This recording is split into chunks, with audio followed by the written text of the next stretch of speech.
शिव कथा कह रही है, भगवान शंकर का पवित्र चरित्र कह रहा है, शिव महापुराण की कथा कह रही है, भगवान देवादिदेव महादेव का पवित्र चरित्र कह रहा है कि एक देवराज नामक का ब्राह्मण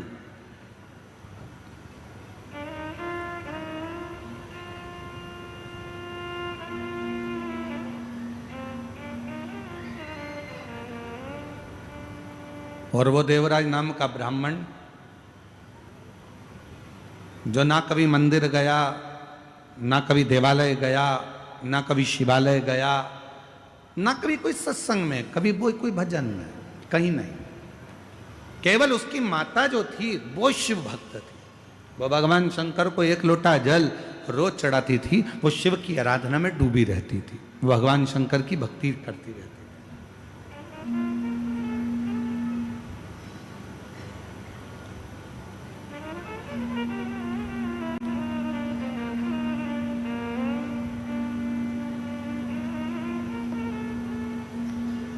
भगवान देवादिदेव महादेव की आराधना में वो लगी रहती थी। देवराज नामक का ब्राह्मण जिसका परिवार अच्छा था, घर में सब कुछ था, पत्नी भी अच्छी थी, बच्चे भी अच्छे थे, सारा परिवार ठीक था, बस एक काम गलत कर बैठा, एक पर स्त्री के संपर्क में आ गया। और हमने पहले भी कथा में काज फिर कहते हैं, पराई नारी और पराया धन जिंदगी को बर्बाद कर देता।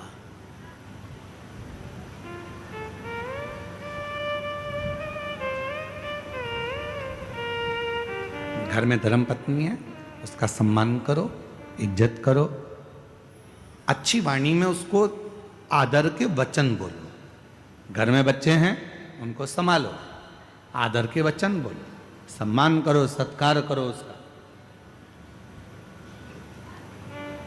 दूसरी नारी को आप इतना आदर देते हो, इतना प्रेम से बोलते हो, इतना स्नेह से बोलते हो, उतना ही प्रेम और स्नेह से घर की नारी से बोल लो ना, तो तुम्हारे लिए घी की चुपड़ी हुई रोटी रोज लाके धर दे, इतने प्रेम से। ना जाने पर वो वाणी कहाँ चली जाती, वो आदर के शब्द कहाँ चले जाते हैं, वो सम्मान के शब्द कहाँ चले जाते हैं, वो आदर के व्याख्यान कहाँ चले जाते हैं।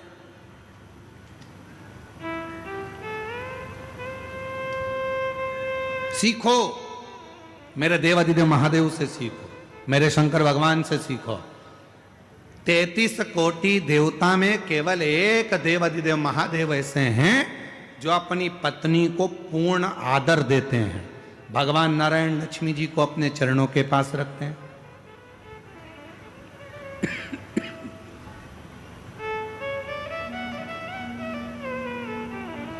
ब्रह्मदेव माता ब्रह्माणी को अपने करीब में रखते हैं।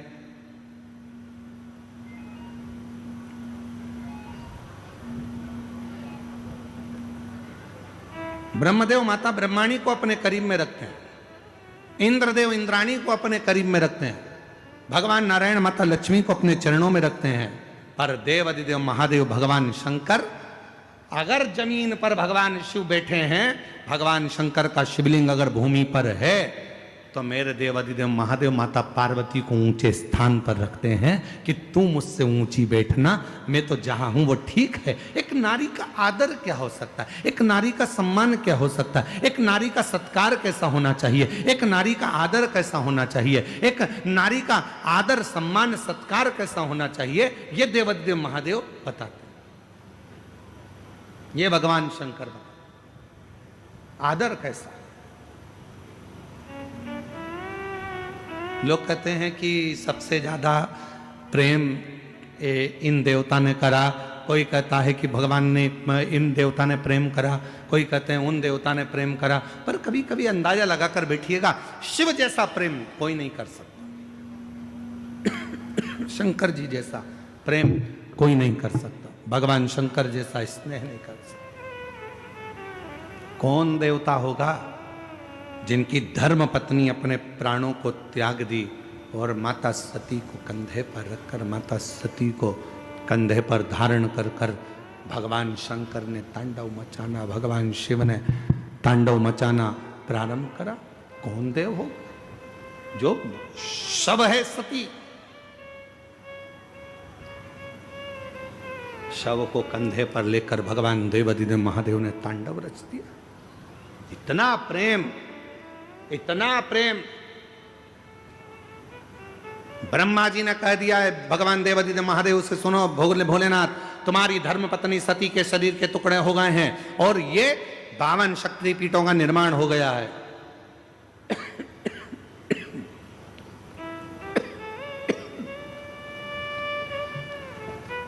माता शक्ति के, सती के शरीर के टुकड़े हो गए और ये शक्तिपीठों का निर्माण हो गया है।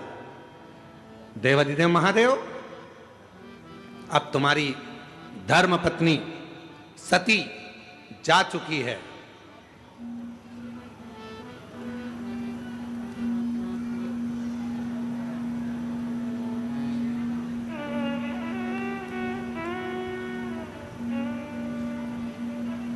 अब माता सती जा चुकी है। सुनो देवादिदेव महादेव, अब आप सती को भूल जाओ। शंकर भगवान ने कहा मैं अपनी धर्म पत्नी सती को भूल नहीं सकता। मैं अपनी धर्म पत्नी सती को नहीं भूल सकता और उसको तो मैं याद रखूंगा। और उसको हर पल याद रखने के लिए शायद दुनिया में कोई एक ऐसा देवादिदेव महादेव जैसा दुनिया में कोई नहीं हो सकता जिन्होंने माता सती के भस्म की राख को, भस्म को अपने शरीर पर लपेट लिया और कह दिया मैं अपनी धर्म पत्नी सती को कभी नहीं भुला पाऊंगा। और जब भी संसार के लोग मेरे करीब में आएंगे तो उनको मेरी भस्म लगी दिखेगी। दुनिया समझेगी कि सती चली गई है, पर नहीं, शिव जहाँ है और उनके तन पर यदि भस्म है, उनके तन पर यदि भस्म रमी हुई है तो वो ज्ञात कर लें कि शिव सती दूर नहीं, शिव और शक्ति एक हैं। जहाँ शिव है वहाँ शक्ति है और जहाँ शक्ति है वहाँ शिव है। इन दोनों में कोई भेद नहीं होगा। दुनिया के लोग कहते हैं 52 शक्तिपीठ हैं, 51 शक्तिपीठ हैं, इतनी शक्तिपीठ हैं, यहाँ शक्तिपीठ पर ये देवी विराजमान है, पर कोई नहीं कहता कि उस शक्तिपीठ पर शिव भी विराजमान है। जहाँ माता आद्य शक्ति माता सती का दंत गिरा, जहाँ माता सती का हृदय गिरा, जहाँ माता सती के नयन गिरे, जहाँ माता सती का हाथ गिरा, जहाँ माता सती का कोई भी अंग कर्ण गिरा, जहाँ माता सती का अंग भाग गिरा है, वो केवल माता सती का स्थान नहीं था। उसको संभालने के लिए स्वयं देवादिदेव महादेव उस सती माता के लिए उस स्थान पर विराजमान हुए, इसलिए उसको शक्तिपीठ कहा जाता है।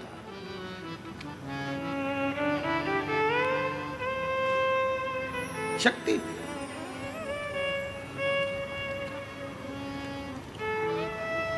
और क्यों नहीं आए मां? जब आप हृदय से पुकारते हो मां आद्यशक्ति, मां भवानी, मां दुर्गा, केवल अकेली नहीं आती।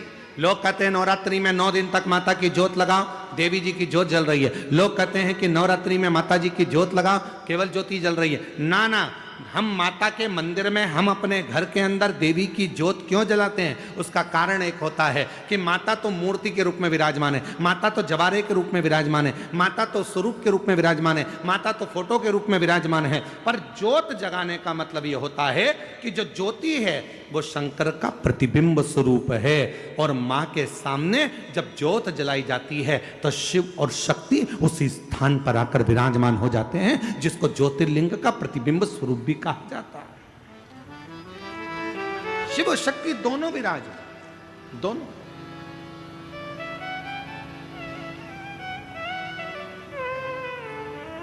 इसलिए शायद दुष्टों का संहार करने के लिए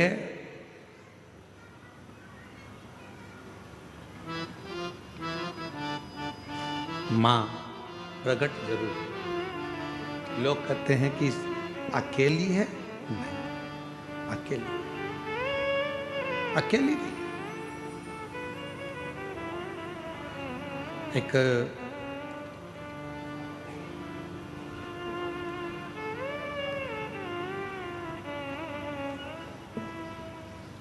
आप लोगों के स्मरण में है कि नहीं हमको नहीं मालूम, पर 2 माता ऐसी है दो जगत जननी ऐसी है कि दुनिया का कोई भी व्यक्ति कितना भी टोना कर दे, चाहे दुनिया का कोई भी व्यक्ति कितनी भी विद्या कर दे, चाहे दुनिया का कोई भी तांत्रिक कोई विद्या करने वाला तुम्हारे ऊपर कितनी भी विद्या कर दे, दो देवी ऐसी है जो उस टोना को, उस विद्या को पलट देती है। और यह हम नहीं कह रहे हैं, देवी भागवत कह रही है। देवी भागवत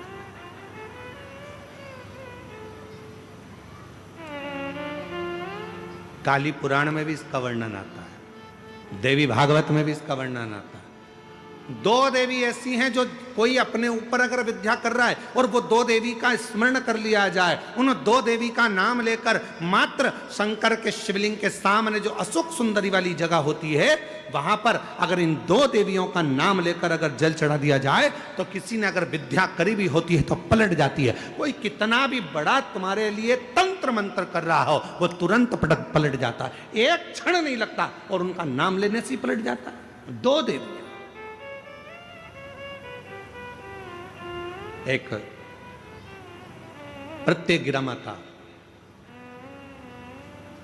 एक है प्रत्यग्री माता और दूसरी है दंतेश्वरी माता, जिसका काली पुराण में विशेष वर्णन लिखा।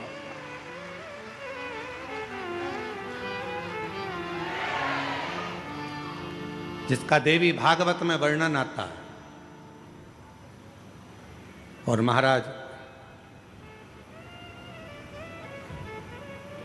प्रत्यग्री माता का वर्णन स्वयं यहां तक,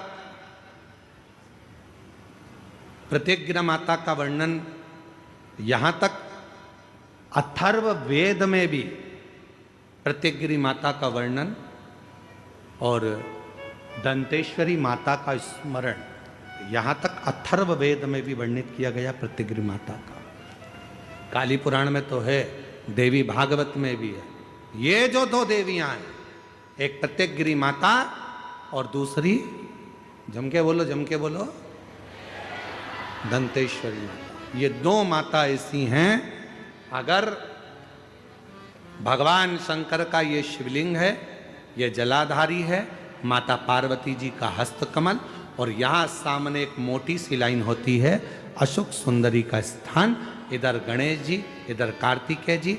जब हम दक्षिण में खड़े होकर, उत्तर में मुख कर कर यहाँ खड़े होकर जब हम शिवलिंग पर जल चढ़ाते हैं और अपने जल के पात्र को थोड़ा सा आगे बढ़ाकर हम इस स्थान पर, अशोक सुंदरी के स्थान पर, इस यहाँ खड़े होकर जल चढ़ाते समय इस स्थान पर अपने पानी के लोटे को आगे बढ़ाते हैं और जल को यहाँ गिराते हैं। प्रत्यग्री माता का नाम लेकर या माँ दंतेश्वरी का नाम लेकर जब हम चढ़ाते हैं, आज दिन भर में अगर कोई ने भी हमारे ऊपर विद्या करी होती है, वो 2 मिनट के अंदर वो कटकर गिर जाती है और कोई असर नहीं हो पाता। दो माँ, एक माँ दंतेश्वरी, एक प्रत्यग्री। कौन है ये प्रत्यग्री माता? तो शिव महापुराण में बड़ा सुंदर वर्णन आया कि जब हिरण्यकशिपु ने बहुत तप करा, बहुत तप,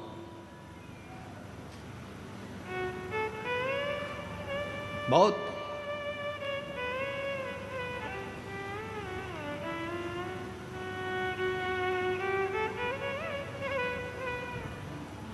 मेरा निवेदन है आस्था चैनल वालों से, कथा लाइव चल रही है, उनसे हम निवेदन करेंगे कि आपके पास में दंतेश्वरी माता का फोटो हो तो आस्था चैनल वाले अवश्य दिखाते रहें बीच बीच में जहाँ कथा चल रही है। और प्रत्यग्री माता का अगर फोटो हो तो सिंह का मुंह होगा माँ का, स्त्री का शरीर होगा माँ का, और बड़े बड़े दंत होंगे उनके, प्रत्यग्री माता के। अगर वो भी चित्र हो तो अवश्य जहाँ कथा चल रही है तो लोगों को मालूम पड़े कि प्रत्यग्री माता कौन सी है, दंतेश्वरी माता कौन सी है, उनका स्वरूप का दर्शन अवश्य करें।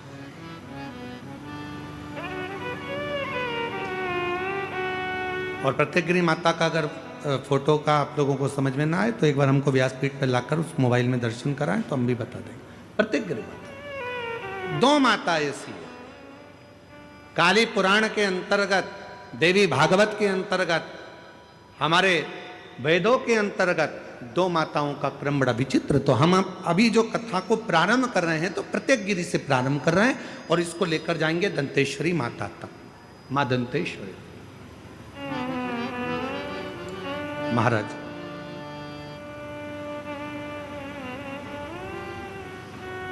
हिरण्यकशिपु ने तप किया, वर मांगा भगवान से, वर प्राप्त किया। ना नीचे मरूं, ना ऊपर मरूं, ना अंदर मरूं, ना बाहर मरूं, ना अस्त्र से मरूं, ना शस्त्र से मरूं। एक प्रत्येक माता का मोबाइल पर निकाल लीजिए।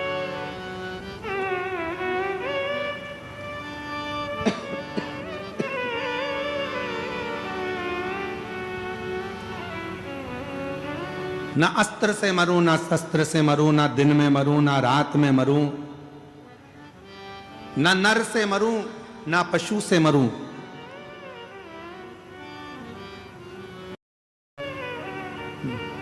ना ही 12 महीने में मरूं। ये हिरण्यकशिपु ने वर मांगा, वर दिया तथास्तु, ठीक है। और वो वर मिल गया। हिरण्यकशिपु बड़े बहुत प्रबल हो गए। ऐसा वर प्राप्त हो गया कि अब मेरे प्राण नहीं छूटेंगे। ऐसा वर मिल गया मुझको कि अब मैं मरूंगा नहीं।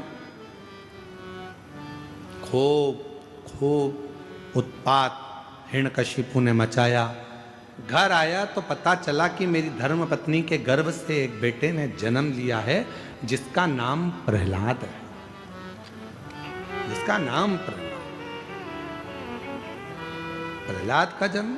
हाँ, और वो भी देवऋषि नारद के घर में कुटिया में हुआ है प्रहलाद।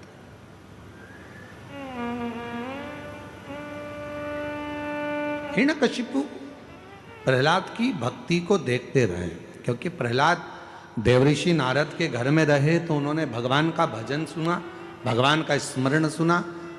और हिरण्यकशिपु की धर्मपत्नी गर्भस्थ थी, जिसको मारने के लिए स्वयं इंद्र लेकर जा रहे थे कि गर्भ में जो बच्चा होगा वो मारना जरूरी है, नहीं तो हिरण्यकशिपु जैसा क्रोधी होगा, वह भी विवाद करने वाला होगा, असुर होगा। तो नारद जी ने उसको छुड़ा लिया था और नारद जी ने उसको इतना ज्ञान दिया था, इतना ज्ञान दिया कि गर्भस्थ बालक भगवान की अविरल भक्ति में डूबने वाला उत्पन्न हुआ।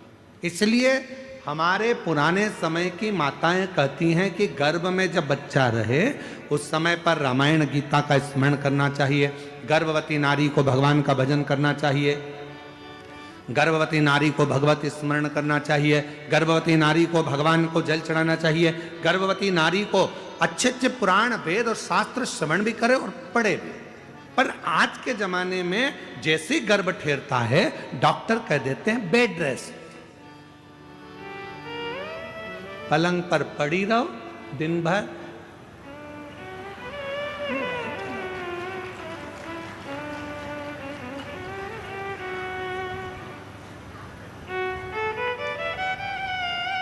कितनी गर्भवती माताएं हैं? ईमानदारी से बोलना, तुम्हारे मोहल्ले में भी कई गर्भवती माताएं होंगी। कितनी हैं जो रामायण पढ़ती हैं, कितनी हैं जो गीता पढ़ती हैं, कितनी हैं जो शिव पुराण पढ़ती हैं, कितनी हैं जो भागवत पढ़ती हैं? बहुत ना के बराबर कोई माताएं होंगी जो गर्भ अवस्था में भगवान का भजन करती होंगी, गीता रामायण पढ़ती होंगी। बेड रेस्ट का बोल दिया जाए तो माताएं अपना मोबाइल लेकर दिन भर, मम्मी उठ नहीं सकती क्योंकि डॉक्टर ने बेड रेस्ट बोला है, तो मम्मी भी बेचारी क्या बोले, सास तो हमेशा बुरी होती है बेचारी, बोल के भी बुरी होना। तो इससे अच्छा है बेटा जैसा डॉक्टर ने बोला वैसा कर ले। पर हमारे डॉक्टर तो पूर्व समय में कहते थे बेटा खूब काम करो। जैसे एक विदेश में एक संत घूमने गए तो वहाँ उन्होंने देखा 2 तरह का हॉस्पिटल था। इधर लिखा था कि ऑपरेशन से बच्चे होते हैं और इधर लिखा था नॉर्मल डिलीवरी होती है। अब डॉक्टर को संत को लगा बताओ गजब का हॉस्पिटल है, एक ही हॉस्पिटल में दो जगह लिखा है इधर ऑपरेशन से होते हैं, इधर लिखा है कि नॉर्मल डिलीवरी होती है। तो संत ने पूछा क्यों भैया ये ऑपरेशन से बच्चा होता है इसका कितना पैसा लगता है? तो उन्होंने कहा इसके लगभग 5 लाख रुपए लगते हैं। अच्छा, और जो ये नॉर्मल डिलीवरी होती है इसका? तो कहा इसके लगभग 20 लाख रुपए लगते हैं। नॉर्मल डिलीवरी के 20, ऑपरेशन से 5, ऐसा क्या है? तो कहे चलो अंदर चलकर दिखाते हैं। तो ऑपरेशन वाले का उन्होंने थिएटर दिखाया, जो भी ऑपरेशन रूम था, इसमें बच्चे को माता के ऑपरेशन कर देते हैं और बच्चे को बाहर निकाल देते हैं। और इसमें एक छोटा सा जमीन दी है, अपनी सब्जी बनाओ, अपनी सब्जी बो, गेहूं है, खूब चक्की चलाओ और चक्की चलाकर बढ़िया आटा बनाओ, अपनी रोटी खुद बनाओ, अच्छे से झाड़ू लगाओ, पोछा लगाओ, अपने घर को साफ रखो और अपने आप तुम्हारा बच्चा हो जाएगा। हमको 20 लाख रुपए दो और अपने घर जाओ। ये 20 लाख। और यही बात जो विदेश में हॉस्पिटल बना है जिसमें 20 लाख रुपए लग रहे हैं और नॉर्मल डिलीवरी हो रही है, तो वही बात हमारे घर की बुजुर्ग माताएं कहती हैं, बेटा थोड़ा काम कर ले, जाता हो जाएगा, अच्छे से बच्चा हो जाएगा, थोड़ी मेहनत कर, थोड़ा परिश्रम कर। अरे मम्मी बेड रेस्ट, बेड। तो माँ ने कहा अच्छा ठीक है बेड रेस्ट ले, तो थोड़ी रामायण पढ़ ले। मम्मी रामायण गीता पढ़ ले, नहीं। और मालूम पड़ा वो केवल सीरियल देखती रही, ऐसा कोई सीरियल नहीं बना जिस सीरियल में कहीं का रोता नहीं मिला। तुम पूरे एक एक नाटक निकाल के देख लो, कहीं की ना कहीं की 24 घंटे रोती मिले। पूरे नाटक कहीं की ना कहीं की रोती मिलेगी, कहीं सास रोएगी, कहीं बहू रोएगी, कहीं ये रोएगा, कहीं वो रोएगा। पूरे नाटक में दर्द भरे सीन ही दिखते हैं। इसलिए औलाद भी जो पैदा होती है आज के जमाने में की, वो भी नाटक कंपनी पैदा होती है। नाटक गोदी में रखोगे तो चुप, गोदी से नीचे उतारोगे तो पे पे करे। इतने में तो सास भी चिल्ला के कह दे हमारी भी 4 औलाद थी री बहू, खिला देते, पिला देते, पटक देते, खेलते रहते, पर तेरी औलाद धाई भगवान जाने ना जाने कहां से आई। ऐसी औलाद सवर ही नहीं। लोग भी करते, तो पहले नियम था।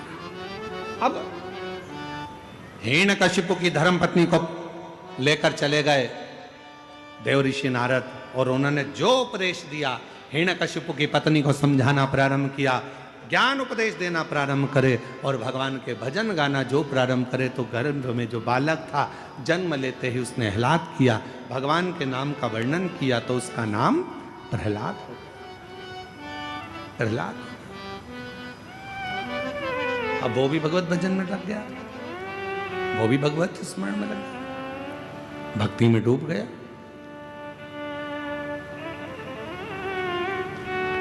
पर इतना जरूर है, जो जिनके यहाँ पर 14, 15, 20 साल तक औलाद नहीं होती है, वो शंकर भगवान की जब कथा सुनते हैं और उनका गर्भ ठहरता है, तो उनके गर्भ में जो बच्चा आता है, तो हमारा विश्वास कहता है कि वो शिव की कथा सुनकर पैदा हुआ है, शिव की कृपा का पात्र है।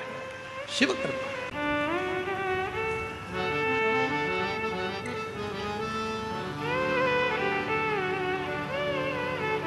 आपके विश्वास पर, आपके भरोसे पर शिव है। भरोसा है शंकर जी, भरोसा नहीं है शिव नहीं।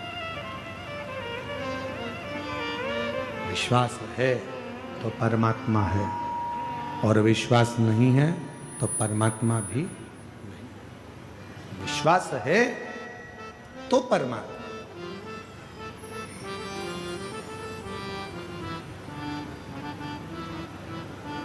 प्रहलाद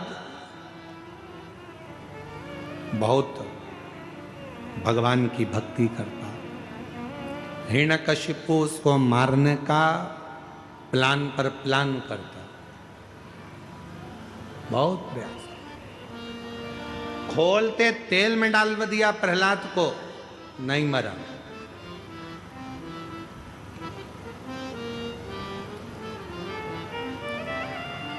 पहाड़ से नीचे पटकवा दिया, नहीं प्राण नहीं छू। अपनी बहन से कह दिया, क्या नाम था प्रहलाद की बुआ का? जम के बोलो, जम के। होलिका।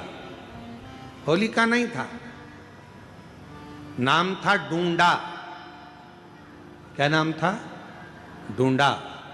इसलिए आज भी होली में मोटे मोटे लकड़ी के डूंड जलाए जाते हैं। होलिका कैसे पड़ा? होलिका नाम पड़ा कैसे? डूंडा नाम था। प्रहलाद के बारे में सुन रखा था। हिरण्यकशिपु ने आकर कहा, बहन डूंडा, तेरे पास ब्रह्मा जी की दी हुई चादर है, उसको तू अगर ओढ़ कर बैठ गई तो तू जलेगी नहीं। एक काम कर, प्रहलाद को गोदी में लेकर बैठ जा, और जब बैठेगी आग ही चारों तरफ से लगेगी, तेरे ऊपर चादर रहेगी, तू बच जाएगी और प्रहलाद जल जाएगा। डूंडा ने अपने भाई का कहना मान लिया और चादर ओढ़ कर बैठ गई। चारों तरफ से आग लग गई। डूंडा को लगा मेरा छोटा सा भतीजा जल जाएगा, क्योंकि वो बुआ थी। बुआ कभी बद्दुआ नहीं देती है, बुआ दुआ देती है। बुआ ने अपनी चादर उतारी, अपने भतीजे पर, प्रहलाद पर डाल दी, खुद जल गई पर अपने भतीजे को बचा लिया। ऐसी होती है बुआ जो देती है दुआ। बुआ कभी बद्दुआ नहीं देती। आज के जमाने में बुआ शब्द को लोगों ने बदनाम कर दिया। लोगों को लगता है बुआ जी आई हैं तो कुछ लेकर जाएंगे, बुआ जी आई हैं तो कपड़े लेंगे, बुआ जी आई हैं तो ऐसा करेंगे। नहीं, बुआ आती है तो दुआ देकर जाती है। लोगों ने होली का त्यौहार मनाया, अर्थात वो डूंडा जलने से पहले अच्छा काम कर कर परमात्मा की होली, इसलिए हमारे देश में मनाते हैं होली का त्यौहार। वो मरने पर अपने भतीजे को बचाकर परमात्मा की होली थी वो होली। पर दंतेवाड़ा वाली जीजियां तो कह रही हैं कि उनका बहन का नाम ही होली था। बालक को अति प्रेम से अंकलिया बैठाए, और डूंडा बैठी अग्नि में आपा लिया मिटाए। डूंडा अग्नि में बैठकर अपने आप को मिटा ली पर अपने भतीजे को बचा लिया। तेरी कृपा का क्या है भरोसा, कब किस पर हो जाए, जरा सी हम पर कर दो, जरा सी हम पर कर दो। उससे प्रणाम, उसको नमन, उसको विनय कर। शिव कथा कर रही महाराज, अगर विश्वास है बाबा स्वीकार करना। आपसे भी निवेदन है, शिव महापुराण की कथा अगर दंतेवाड़ा में आई है, शिव महापुराण की कथा मां दंतेश्वरी की कृपा से हो रही है, शिव महापुराण की कथा गीतम की इस पवित्र भूमि पर यदि हो रही है, दिल से आकर बैठकर बाबा को अपने मन की भाव कहना, मेरा बाबा 3 महीने के अंदर मुराद पूर्ण जरूर करता है। स्वीकार जरूर कर, उससे कहो दिल से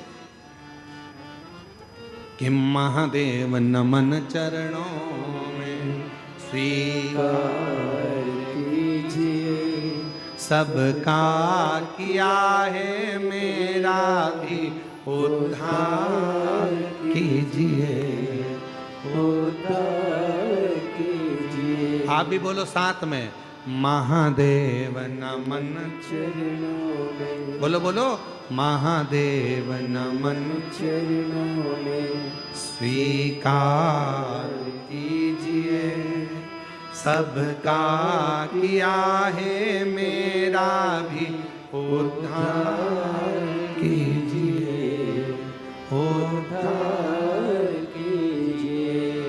है त्रिपुंडधारी, है त्रिशूलधारी, है त्रिपुंडधारी, है त्रिशूलधारी। बस उसको विनय करो, निवेदन करो। प्रहलाद अग्नि से भी जला नहीं, हाथी के पांव के नीचे मरा नहीं। तब हिरण्यकशिपु को क्रोध आया और हिरण्यकशिपु ने एक धधकता हुआ खंबा सामने खड़ा कर दिया। अग्नि में तप रहा था वो खंबा, कई समय से हिरण्यकशिपु से पूछा, हिरण्यकशिपु ने प्रहलाद से, क्या इसमें तेरा भगवान है? हाँ, इसमें मेरा भगवान है।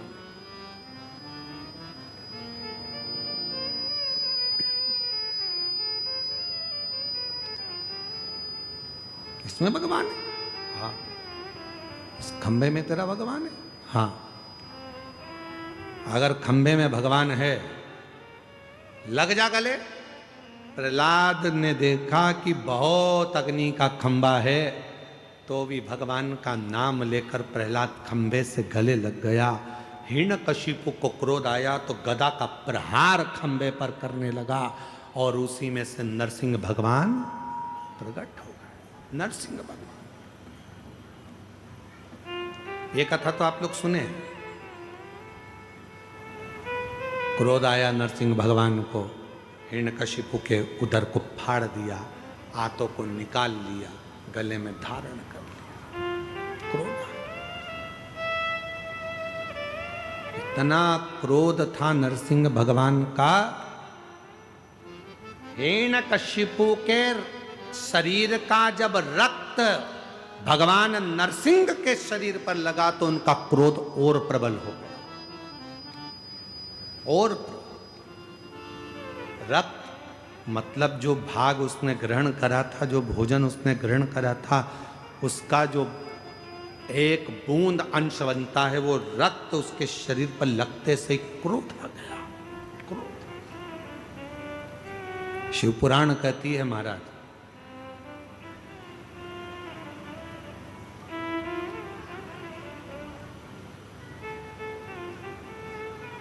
जैसा खाया अन्न, बोलो बोलो जम के बोलो, वैसा हो गया मन।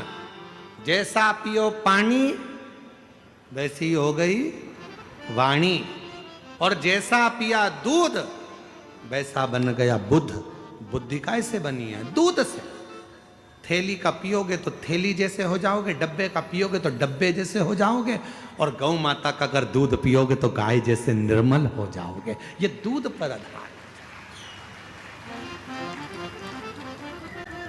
कई लोग बोतल का दूध पी पी के, वो माताओं ने ऐसी आदत डाल दी है बोतल की, ना जाने वो बोतल कहाँ से आ गई। जन्म हुआ बच्चा, थोड़े दिनों तक तो माँ ने अपना स्तनपान कराया, और थोड़े दिन के बाद उसके हाथ में एक दूध की, अरे जम के बोलो, जम के जरा, बोतल पकड़ा दी। पहली बार ना जाने कौन से मुहूर्त में तुमने उसके हाथ में बोतल पकड़ाई थी। हाथ में आई दूध की बोतल, थोड़ा बड़ा हुआ तो स्कूल में आई पानी की बोतल, और बड़ा हुआ कॉलेज गया तो कोल्ड ड्रिंक की, बोलो बोलो बोलो बोलो जम के, कोल्ड ड्रिंक की बोतल। कोल्ड ड्रिंक की बोतल छूटी,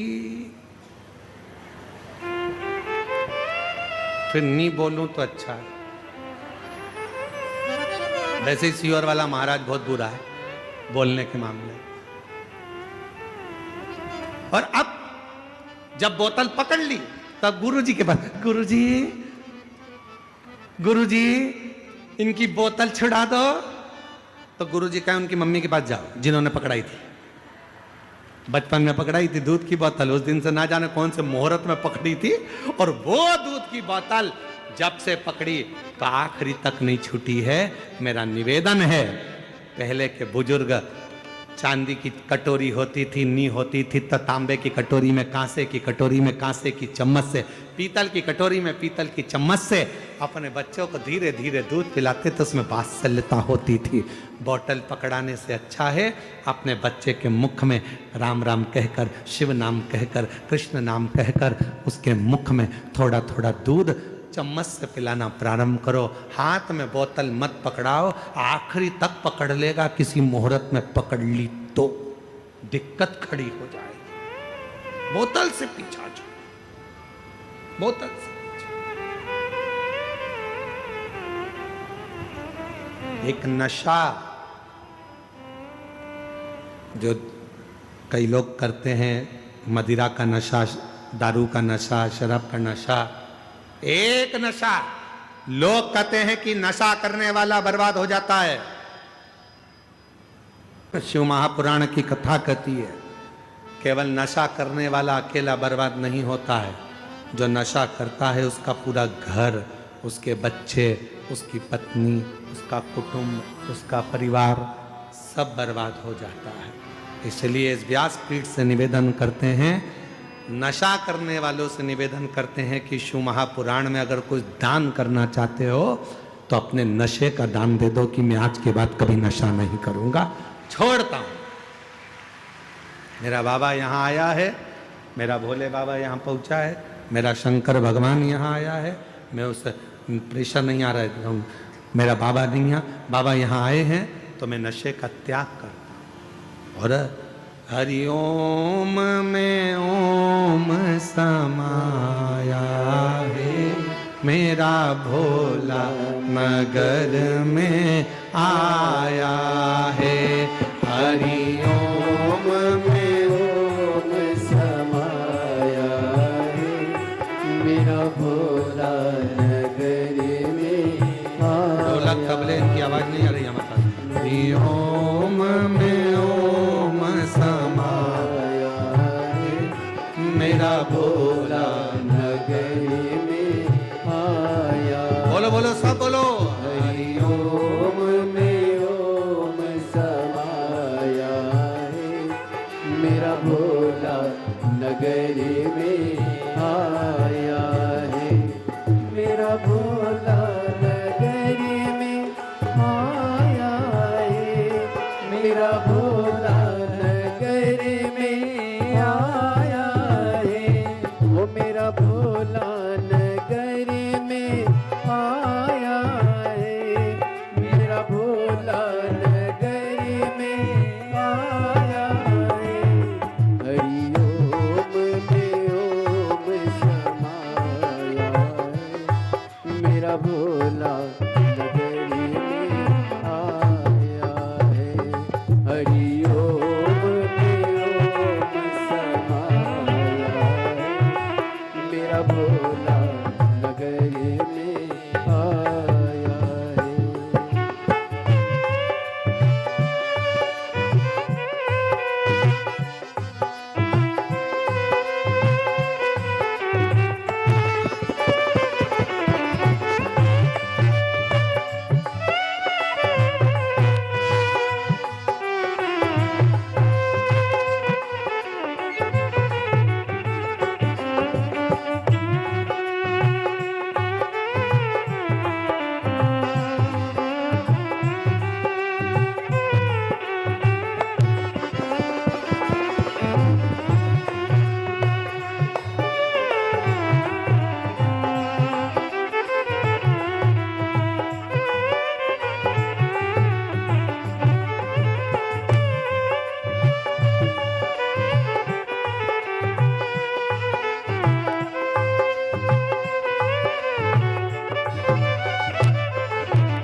मेरे भोले के मस्तक पे चंदा है, मेरे भोले के मस्तक पे चंदा है, मेरे भोले के मस्तक पे चंदा है, मेरे भोले के मस्तक पे चंदा है।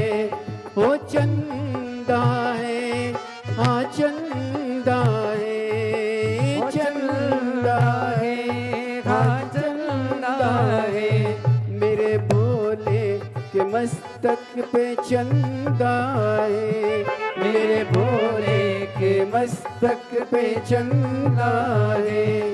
चंदा में, चंदा में, चंदा में ओम समाया है, मेरा भोला नगर में आया है।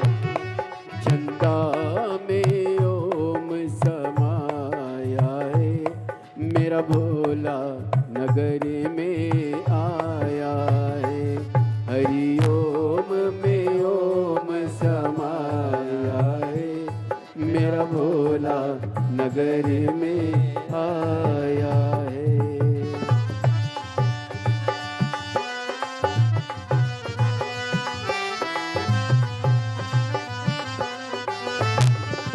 शंभो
मेरे भोले के मस्तक पे गंगा है, मेरे भोले के मस्तक पे गंगा है, मेरे भोले के मस्तक पे गंगा है, मेरे भोले के मस्तक पे गंगा है।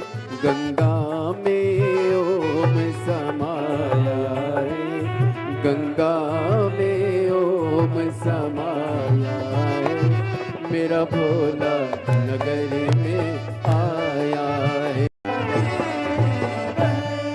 अपने स्थान पर बैठकर भगवान देवाधिदेव महादेव से प्रार्थना करिए, विनय करिए, भाव से बाबा को विनती करिए। जहाँ जगह मिले वहाँ बैठकर बाबा को अपने मन का भाव कहिए, हृदय से प्रार्थना करिए। सभी को मालूम है प्रार्थना जब बोलेंगे साथ में आप लोगों की आवाज़ व्यासपीठ तक आना चाहिए, और व्यासपीठ और आपकी आवाज़ दोनों को मिलाकर भगवान देवाधिदेव महादेव के चरणों में पहुँचे। बाबा से विनय करेंगे, निवेदन करेंगे, प्रार्थना करेंगे, विनती करेंगे।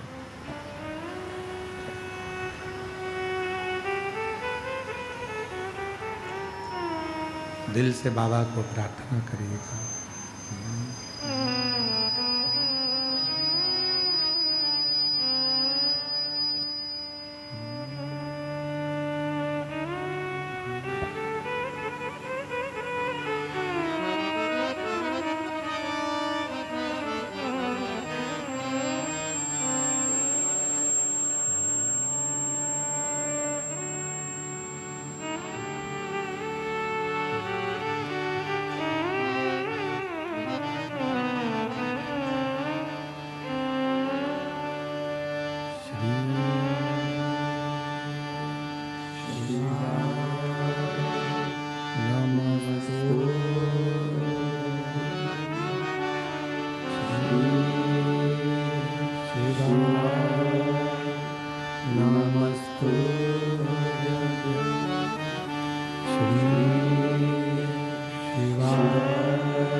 शिवाय नमस्तुभ्यं। भोला सब दुख काटो हमारा, ओ भोला सब दुख काटो हमारा। शिव शंकर जप तेरी माला, भोले बाबा जप तेरी माला, भोला सब दुख काटो हमारा, ओ भोला सब दुख काटो हमारा। देश है मंगल मंगलकारी,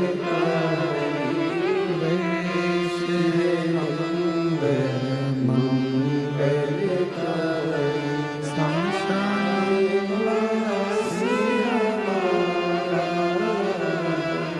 शमशान वासी हमारा, ओ भोला सब दुख काटो हमारा, ओ भोला सब दुख काटो हमारा।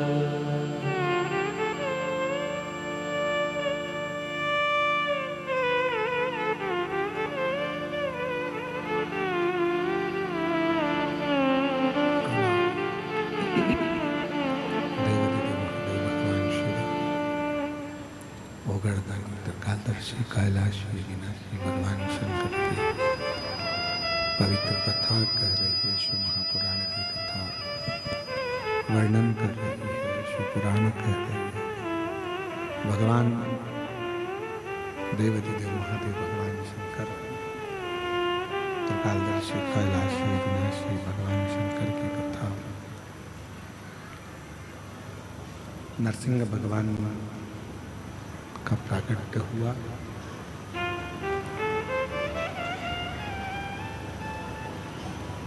जैसा खाया अन्न वैसा हो गया मन, जैसा पिया पानी वैसी हो गई वाणी।